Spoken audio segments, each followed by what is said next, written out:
Hello and welcome to the first ever campaign gameplay showcase for Stronghold Warlords. As we get closer to launch, I thought it would be a good idea to start revealing more raw gameplay, giving us time to work on other secret video content and to give you an idea for how the game will actually look and play at launch.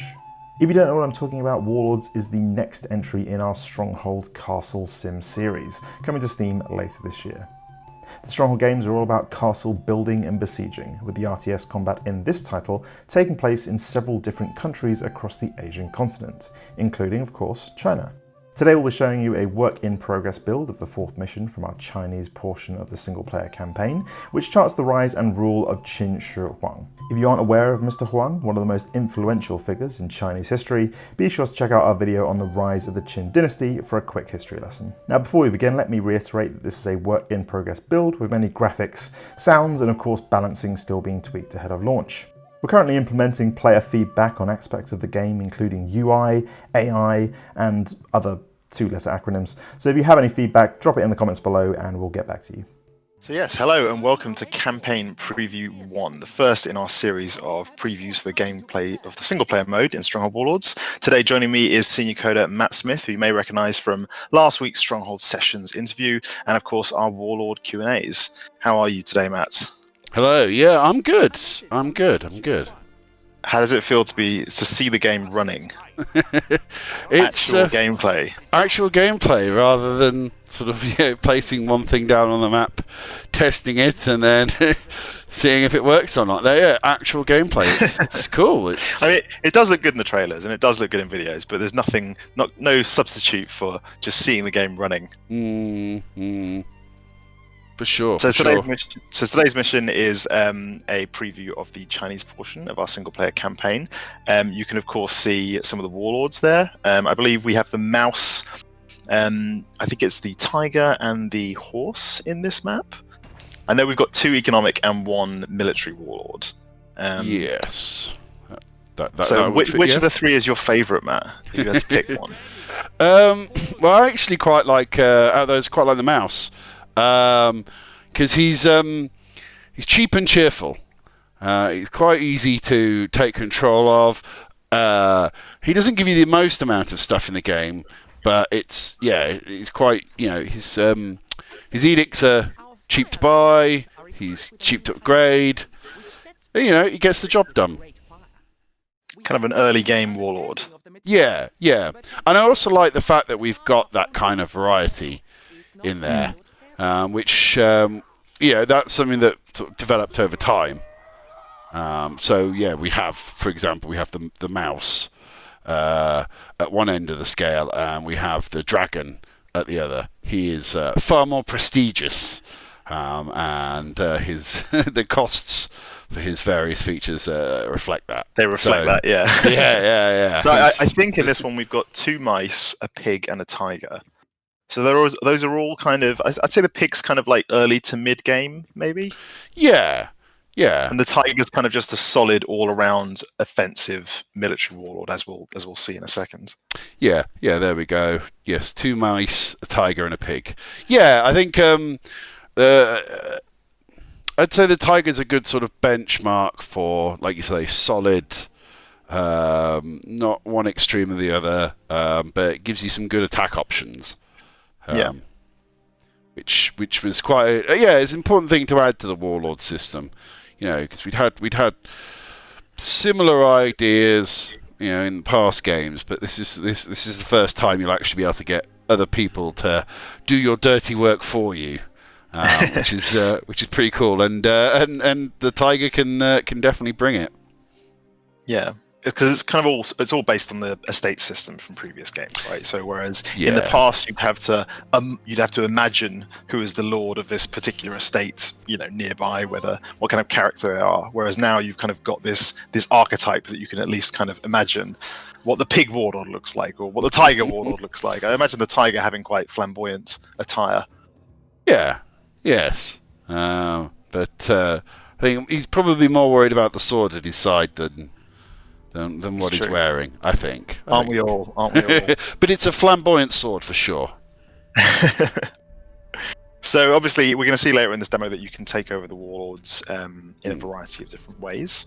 And while it's worth noting that the Warlord system in this campaign preview isn't the exact final version, there will be a slightly different influence system for taking over Warlords in the final game. Matt, do you want to kind of briefly talk about the influence system and how that'll differ from the kind of, the Warlord mechanics that people have seen in the gameplay videos so far? So the big difference, certainly if anyone's played the demo, they will have seen that you can just sort of demand obedience. You click the button and it's done. The influence system now, you're actually having to use your diplomacy points, which you can generate through things like embassies and diplomatic buildings. You can use those points to almost like bid on certain warlords. So, and different ones will have different sort of amounts that you have to hit to be able to sort of bring them under your heel. Again, going back to what we were saying before, the mouse requires a lot fewer than say the tiger. But the key thing is that if somebody else wants to get control of them, they can invest points as well. So you can end up in a bidding war for one particular warlord.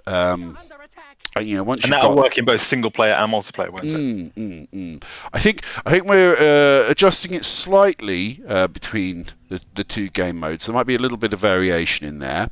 Yeah. Because of the nature of the way they're going to be used, because you have sort of missions with a bit of narrative to them, but then you have the skirmish of the multiplayer where it's you're dropped on the map and it's every man for himself, as it were. Yeah, of course. As in a single player, our main goal is making the single player happy, whereas in multiplayer we have to make it fun and fair for everyone. So it can't be the same. That said, though, you can still bring them under your heel by force. Yep, that is an option. Which is what they're doing right now in the gameplay. I think my favourite tactic is if I have two warlords, like in this case, two warlords on my side of the river or whatever kind of geographical feature is separating me from the enemy. I like to take over one warlord by force and the other by diplomacy, and try and because I want it all right at the start. Well, as much as possible early on. I like the idea of being a sort of puppet master and. Never actually, recruiting any troops myself, just being sneaky and hanging back and doing the work through others. But but one thing there was a fairly recent change that we've made is to how the sort of capturing by force works. So now, previously you'd kill the warlord. And then their estate would sort of fall to you, and they'd respawn. Now, though, we actually have them bending the knee to you, which is pretty cool. I believe that was a community suggestion. Yes. Because obviously we've had 30,000 people download and play the Steam demo. And along with that, a whole slew of feedback, which has been great for us. Really, really, really good. We've never really done this kind of thing before, I don't think. Yeah, I mean, it was development. No, it was something that that had been sort of discussed and experimented with a little bit, but we'd sort of seen pros and cons going with both methods. But then we saw, as you sort of brought to our attention, people in the community talking about this, saying this. We thought, if this is something people are after, then let's give it a go. Yeah. I think I noticed it in the demo because the sound of the Lord dying is so loud. it's an incredibly dramatic noise, and I think it was when I was at PAX and someone was playing it, and that was the first person that I saw mentioned it. And then obviously when we did the Steam Game Festival, we had a bunch of other people sort of suggesting as well. So yeah, it's nice when that kind of thing comes up, and it kind of when you're working on a game every single day, you kind of lose sight of these things that, in the past we've gone to shows and had a few hundred people play the game, but now we've got tens of thousands of people playing it and giving us feedback. So it does kind of sort of bring up those little polish items that you can add to the game. Yeah. Speaking of polish, I've just noticed we're putting down a consulate at the moment. We do have some wuselfaktor. Added wuselfaktor for the consulates and the temples coming. Consulates and the temples, yes. Yeah. I think the diplomat's in this demo. Yeah, I think we changed his behaviour a little bit because he's sort of got his scroll and he walks around, sort of issuing edicts and telling people what's going on. And we had him sort of going up to different buildings and doing it, which kind of looked a bit odd. That you just sort of go up to a pig farm and hear ye. But yeah, so this is improving our diplomacy. Yeah, so now you've got one guy who moves between the buildings, between the diplomatic buildings on your estate, and stands in front, makes his proclamation, and moves on. It's pretty cool. But yes, whereas the temples, each one will have their monk, and they do go about sort of issuing blessings to the people on your estate, and it's yes, wuselfaktor, as you've explained to me, is the correct term for it. But it's nice seeing people. It makes it feel like a living, breathing village or settlement, Because we were talking about kind of like polish and all those kind of aspects of adding little extra touches to the game in the sort of the later stages of development, and sometimes that can mean entire new models of things, new animations. So it really is changing up until the very last moment, isn't it? It's amazing how it kind of comes together towards the end. Yeah, I mean, what we're finding now at this point in development is we are still adding stuff, but the difference is we've got everything that's sort of critical or something else that depends on is in place, but we've still got all these little areas for improvement where they haven't been top priority because they haven't, not having them in hasn't prevented someone from doing some other work. So, but now we've got. I hope no producers are watching this video. We're not adding anything. No, it's no. Good. Yeah. So it's nice to I still have these little touches in, and when we say we're always looking for places to polish and room for improvement, that's not just rhetoric. We genuinely are. It's nice to be doing those. Yeah. I was thinking of doing a video about what all the 7 top things that we've changed in response to fan feedback, but I don't know whether that's just kind of tooting our own horn a bit too much. Maybe I'm being too British about it. There we go. There's the diplomat. There he is. There he is doing his thing. Yeah. Because that was the kind of thing where I think we did like a free build gameplay video a couple of weeks ago, and they weren't quite in there, and people were kind of, sometimes feedback's really useful, and sometimes feedback just happens to be stuff that you were already planning to do, or it might even just not have made that particular build for that particular showing.